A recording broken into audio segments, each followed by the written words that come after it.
Facial. Sige po. Wait lang. Wait lang, magsasalita. Ano na salita ba? Ngalap po yun.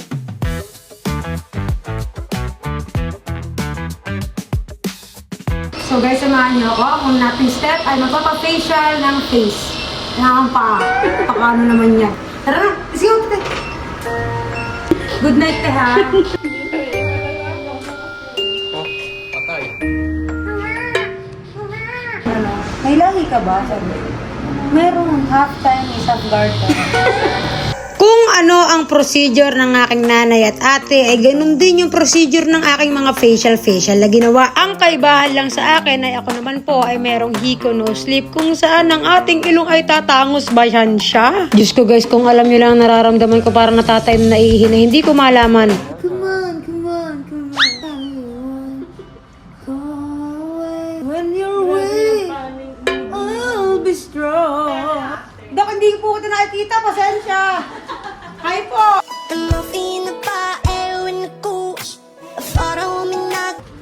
Andito ba si Doc? Hello po, Doc. Ano ba ating hinahawakan mo? Mamaya mag-usap tayo.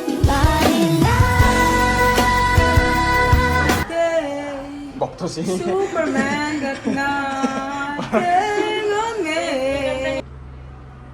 Gantong klaro. Ang ganda. Itagad yung pagkanipis eh. Nangungulit-ngulit na lang nga ako dyan para matanggal-tanggal ang medyo-medyo kabakaba ko. Tatangos na ilong niya. Hindi ko masakit yun. Kinakabahan ako. Ano yung kamay? Hindi ko Takot ah. Tensyar. Patay kamay niya, nasa ilalim na. Ako nagpipigil oh.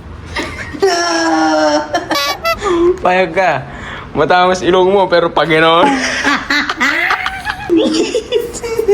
Grabe, ang kaba. Sayang yung mga tato ko. Maganda yung katakot na. Ha? Boss, pasmado. Tanda.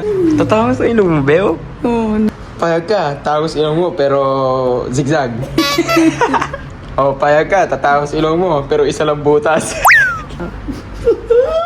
Kaya guys, si Miss Joyce nag-invite sa atin. Sakto Mother's Day. Hi! Oh my God, magko-cover ako!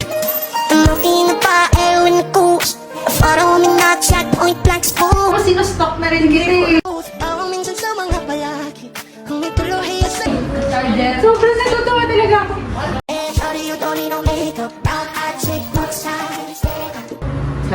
Pretty lady, big back doesn't make sense. I see God. Yay! Ako din. Wait lang. Ay, wala.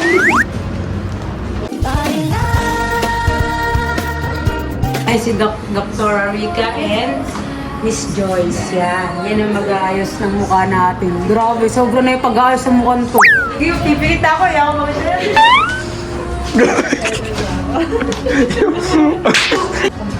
Sub-zero. Diyos ko! Medyo madugo siya. Yun lang. Para lang. Alis na, guys. This is me. Before, Hyconosli. Parang kagat lang ng dinosaur niya. Ayun, guys, ang laki nyo. Ano nga bang nararamdaman ko niyan? Hindi na ako nagmulat. Hinayaan ko na ang alagang intyang dyan at nagtiwala ako sa kanila. Sobrang salamat kay Dr. Rica and kay Miss Joyce at sa team ng alagang intyang. Eto na yung result!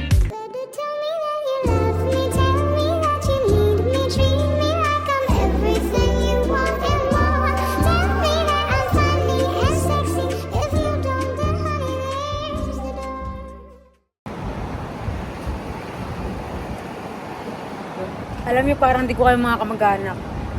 Magsilayas kayo sa bahay.